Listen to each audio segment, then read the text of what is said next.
Well, here's what I will say. Spiritual direction is really sitting with another person and helping them pay attention to the grace of God in their life. Okay. The triune God, John says God is love. God is love. That is the essence of God. And we wander through the world not experiencing love. Sometimes we experience love. Sometimes we love. But we, most of the time, try to do tasks, try to get things done, get caught up in consumerism, try to numb ourselves. There's all these there's all these different things we do out there in the world. But there is a pulse that goes through the universe that is love. Yeah. And we're not aware of it most of the time. Okay. And so people bring their life and their story and what they're excited about, what they're wrestling with.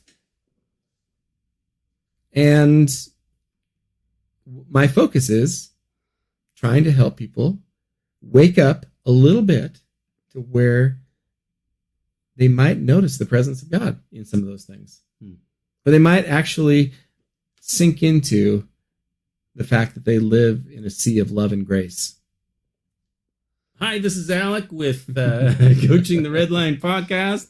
This is my good friend, Dave Wilkinson. Thanks for coming. Yeah, thanks for having me. Dave and I have been friends for, I think, 15, 16, 17 years.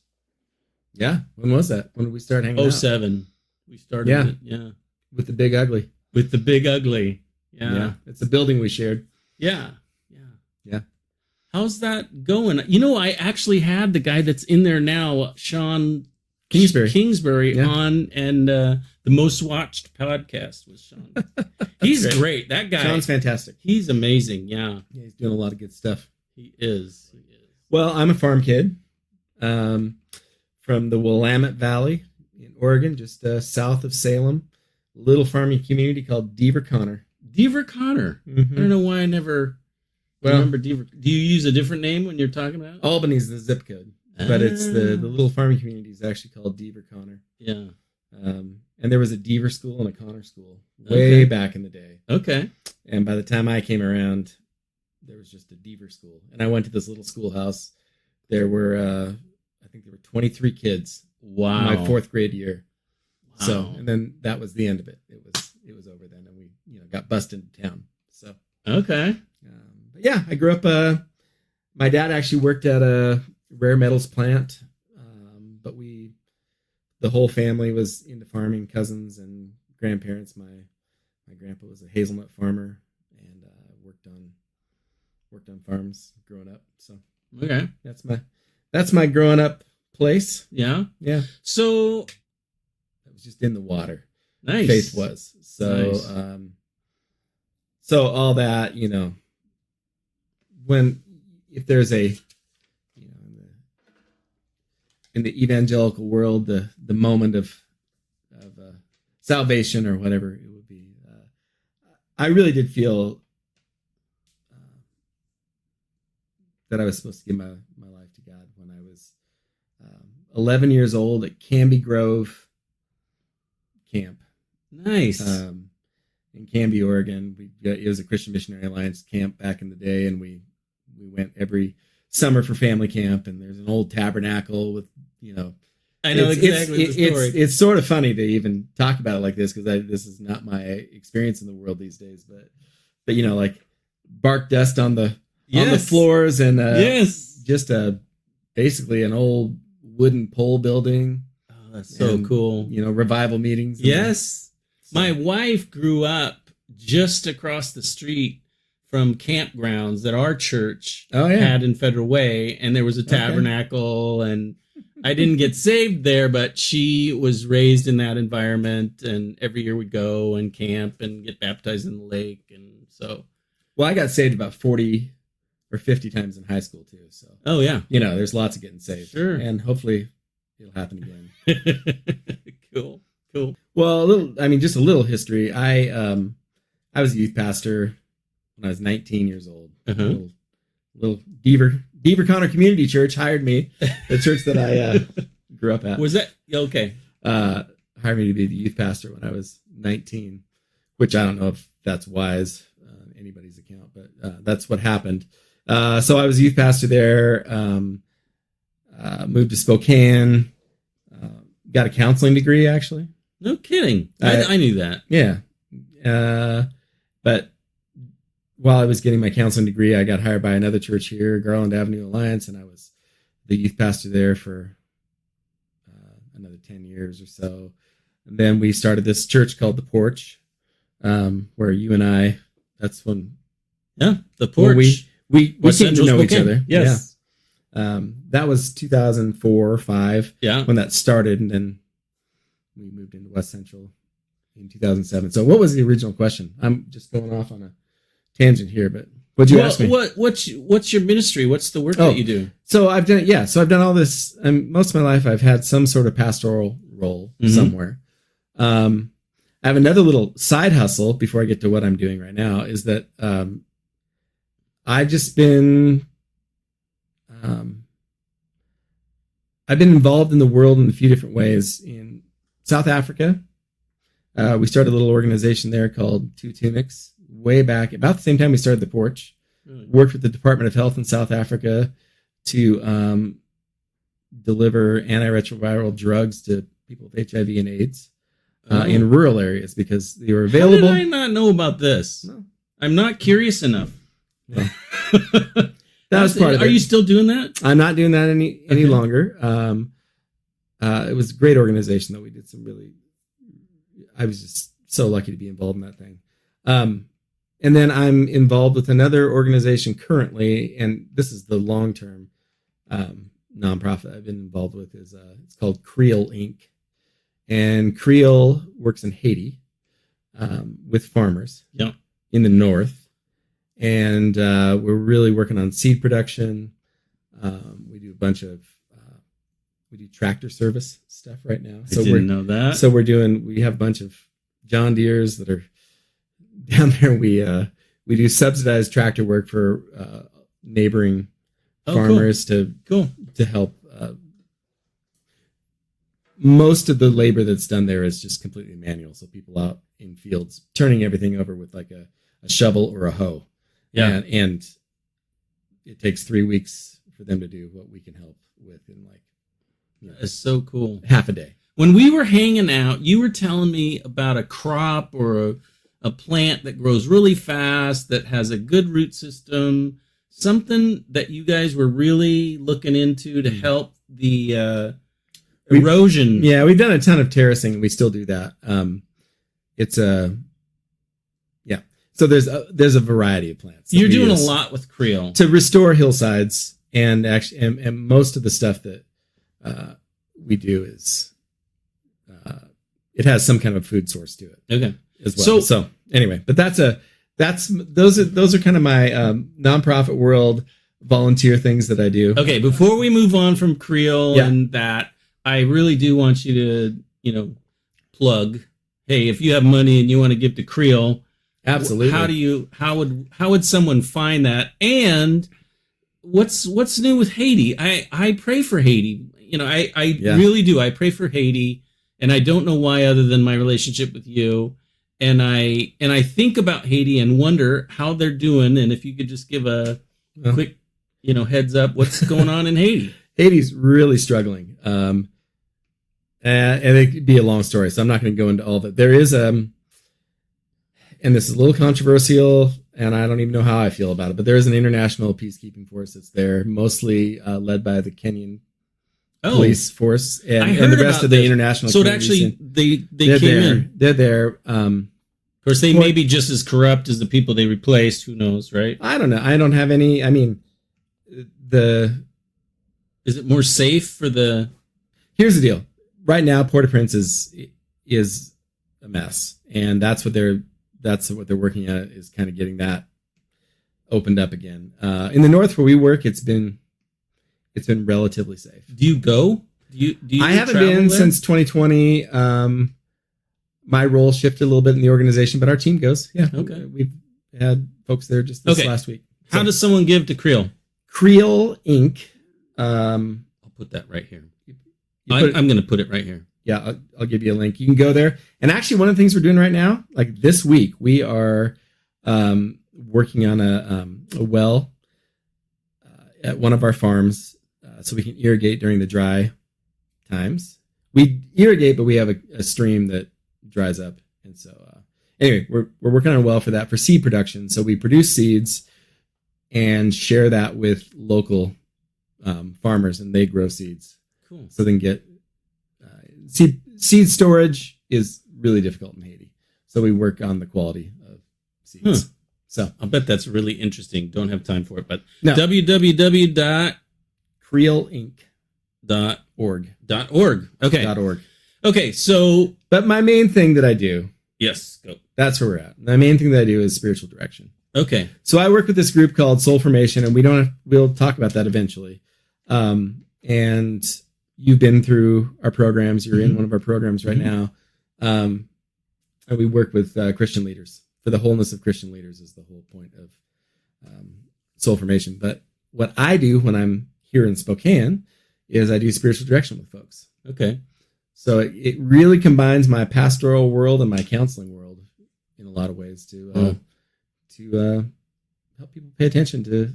Okay, so spiritual God. Direction, for those that don't know about it, I never knew about spiritual direction until we started hanging out and Morris came to town and we would go to the Abbey. And Morris Dirks is the founder of Soul Formation. Morris Dirks, great guy. And there's lots of really cool things going on with Soul. I love Soul Formation. Big fan of Soul Formation.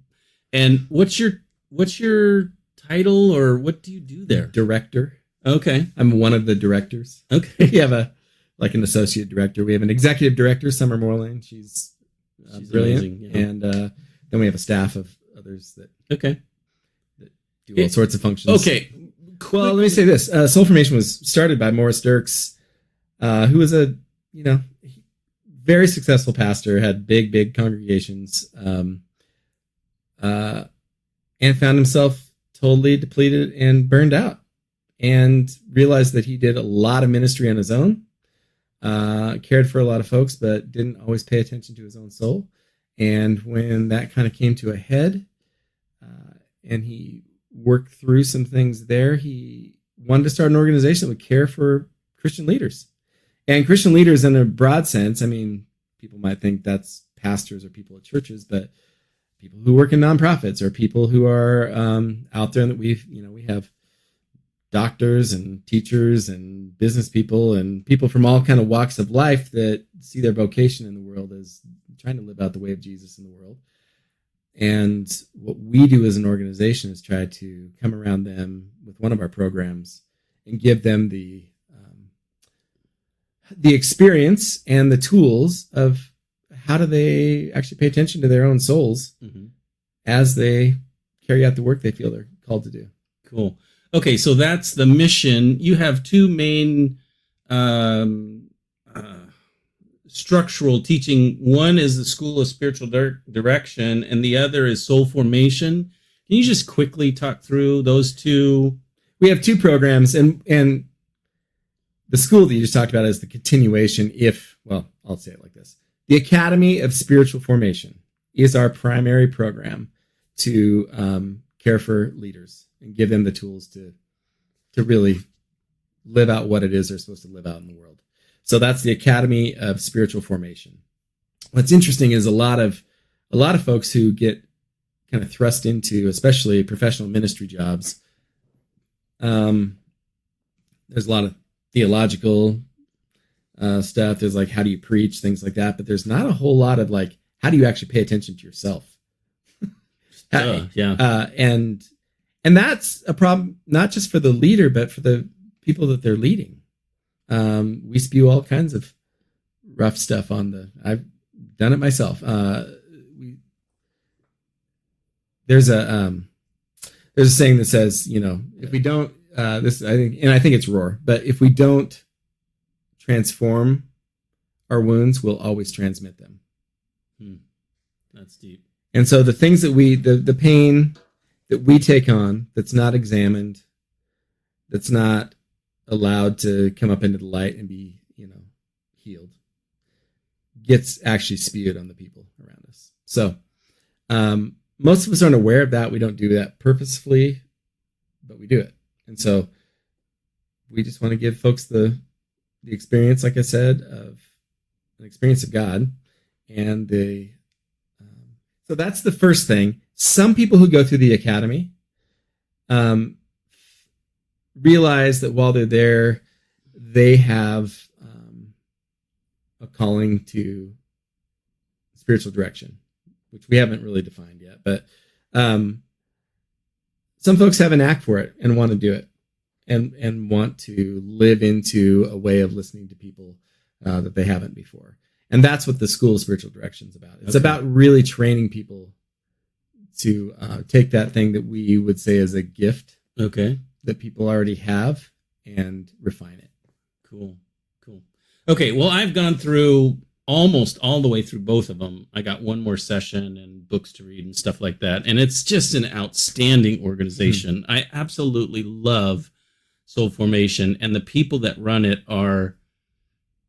I often leave, and I hate to say this out loud because people that I love and know might see it, but I often leave events from Soul Formation wishing I could take you guys back into my world, because I just feel like the richness in the room is so rare that, except for my wife and maybe one or two other people, I just miss the intentionality of a deep relationship with God, as opposed to, what do you do and what is the rote things that are meant to be thought and believed and acted out, rather than this deep knowing of God and desire and love and affection and union and just connectedness that's deep.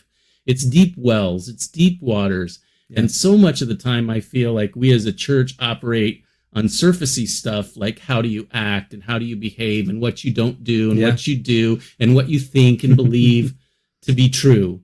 And but the hope is that we do bring back into the places that we've come from the sense that, this is actually, there's nothing magical about this. This is actually the heartbeat of God for us to be able to slow down, listen, soak in grace and love, just soak in those things. And I do think that changes the way that or it has the ability to change the way that we move about in our world. And when we change, other people have to at least react to that. One of the things I've realized about myself is that, on all those different things that I talked about that I've done, there's a component of spiritual direction that I've always done. It's a part of me. Now, I can say that like I've always just been a really good listener.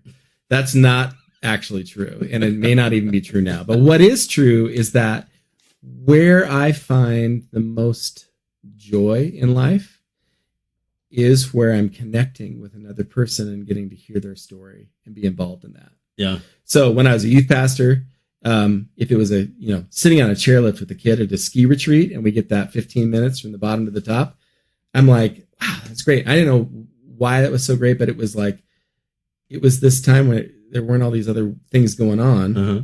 And we're just sitting there freezing and talking about our lives.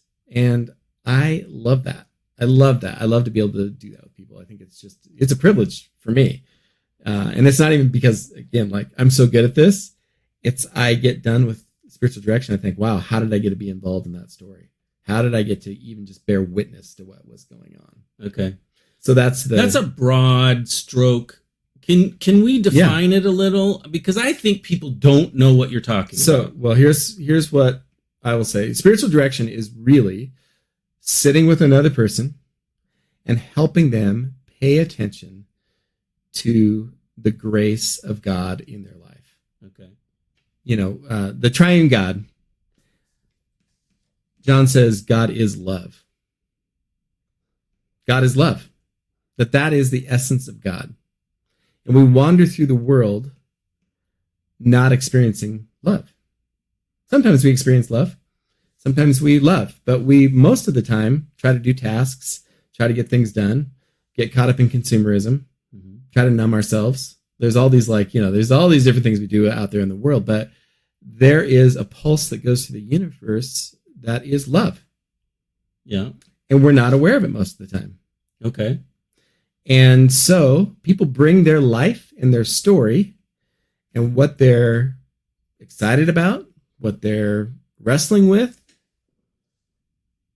And my focus is trying to help people wake up a little bit to where they might notice the presence of God in some of those things. Or they might actually sink into the fact that they live in a sea of love and grace. Let me say it in a little different way. So we are all trained to look for problems. So in my counseling program, when I was trained to be a therapist, you have the DSM. It's the DSM-5 now. It was the 4 back when I was, going through this stuff. But the DSM stands for? It's the Diagnostic and Statistical Manual of Disorders. So it's this big book that says, here's all the things that could be wrong with the person. And it's a diagnostic book. Okay. So you come to me and I use it to see if there's any disorders that you might have. Okay.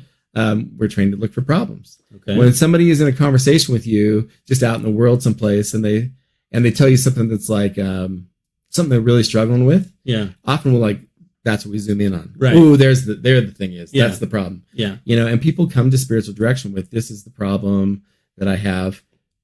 We all have problems. We all have things that are they're difficult. We have grief. We have real trauma. We have real pain. We have all these things. But we're trained to be sensitive to that, and we're not trained to be sensitive to light and love and grace. So I have a question that I've been asking almost everybody that I can ask for a long time, because it was my sort of journey back to God as I burn out and wrestled coming home back. Yeah.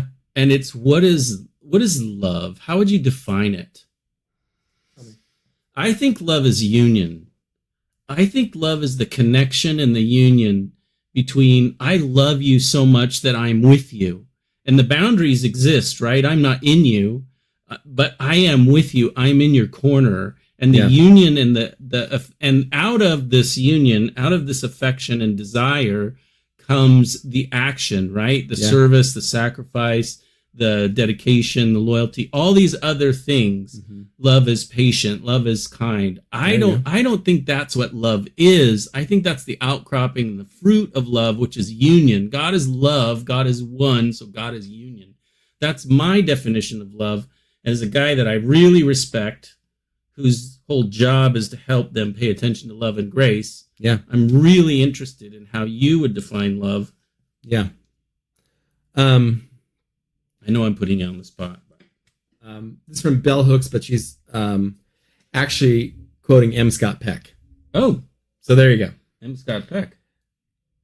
The will to extend oneself for the purpose of nurturing one's own or another's spiritual growth. The will to extend oneself for the purpose of nurturing one's own or another's spiritual growth. So it's this... Unpack that. Well, it's a reaching out to another for their good. Yeah.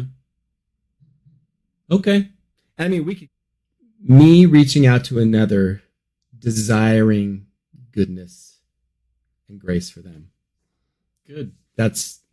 So when I say that, and I, the reason that that's important in this conversation is that I think God is always doing that to us. He is always reaching. This is my bias. I think everybody should have a spiritual director. I do too. More specifically, anybody who says, I would like to become more aware of God's active presence in my life. Right. And I just want to pay attention to that. Right. But I do think you have to have a practice somehow of sitting with another person and opening your heart up in a way that you can pay attention to what's actually going on. Yeah. I got to say... You have to have a good listener around you. I got to say the thing that really grabbed me was when he said, how do you language your relationship with God? Was it Bill? Probably Bill Zolke, yeah. Yeah. And he would always do this with his fingers, right? How do you language your relationship with God? That's the thing that really drew me into spiritual direction. From how do I talk about what it is that's going on between me and God? And that never seemed to be an active part of my discipleship, my training. Because most of what we do in discipleship is try to get right thoughts. Right. Or actions. Thoughts and actions. So right beliefs. Let me say it that way. Right. Not even thoughts, but right beliefs about God. So get your doctrine straightened out. Right. And then do the right thing. Right. But that is not talking about your affective experience. Thank you. With God. Man, so that's I wish I could blow that up. I wish I could put a big balloon here. Say that again. Your affective experience of God. Oh man. And we all have it, but we're not tuned into it. We can't language it. We can't. And so I have noticed that I can do it here. I can do it in my hot tub. Yeah. It's way easier when I'm meeting with my spiritual director, Mark Terrell. Mark Terrell. Yeah. Shout out to Mark. It's so much easier for me to understand what's going on with me and God when I'm sitting with my spiritual director. Sure. It's really good. Okay, so you say anyone, and I know anyone is the answer that I would give, but maybe you could drill down just a little more. Well, people who say, I want to do this. I want to actually pay attention to this. Okay. That's the person. So, I think there's multiple reasons. One is that we, pastors, are notoriously bad at paying attention to them, what's actually going on in them. Would you say that we're notoriously bad for self-awareness? Yeah. And notoriously bad for being unaware of the work of God? Yeah. Okay. I totally agree. I obviously as a spiritual director and a life coach whose mission is to reach out to pastors, have struggled to get past that barrier, and I have no idea what to do about it, but I'm grateful that you set it up. And I'm not saying all pastors are bad at this. What I'm saying is that it's the job itself it's our own stories, and it's the job itself that combine to make pastors not good at looking at what's actually going on. Okay. Because you have to toe the line. It's difficult to be deep friends with people in a church that are also looking to you for some sort of leadership and to say the right things. Man, Eric Blauer the other day wrote a little post that said that people don't actually want a pastor. They don't want someone who pastors them. I'm going to butcher it. Sorry, Eric. But what people are looking for is somebody who will basically put the rubber stamp on their thoughts, or they'll be in their corner. They'll have the right. I was thinking pat them on the head, but okay. No, but anyway, we're not good at. Pastors have a lot of pressures that are unknown to people who are sitting in the pew and who have never done this. Okay. So, all right. Who would you most like to thank in your journey that has played a pivotal role? Oh, you know what? I'm going to go back to my roots on that. There's a lot of people who've played a pivotal role in my journey, but my mom, she's my first spiritual director. She didn't know that, but that's what she was in so many ways. She was just a really good listener that could see things from so many different angles, and could really get beyond her own prejudice to host a person. She did that so well. She used to pray for you all the time too. My mom prayed for you. I know your mom did, but my mom was that for me as well, especially when we were doing church stuff. Mm-hmm. And I would say all the time, as I talk about spiritual direction and coaching for pastors, that it's difficult to have that kind of intimacy with those that are below or hierarchical above you, that there's this different space. But when I would go home and spend time with my mom and talk about all this stuff, she was so divorced from it all that she only was really looking at me. Like she had eyes for me and my struggle and the reaction to my soul. Anyway, well, you just named a big thing in spiritual direction, is that it's a person that isn't invested in your ministry. They're not trying to get your ministry to really sing. Yeah, and they're listening to you. Yeah, and what's going on in you. Yeah, that's good. That is good. Then you can cut it in easier. What's the last thing you'd like to say as we depart? In some circles, it's not popular to be awake in some of these ways. But we so deeply need faithful people who will wake up to the reality of God and God's love in their lives. And do whatever you can do to be aware of what's happening in you, in the people around you, in the world, and what God's up to. Thank you. Yeah. I'm not on that list. I'm not on that list, Dave. So if you want a spiritual director and you like me, you could just call me. That's right. Yeah. All right. Well, thank you so much. Thanks, man. All right.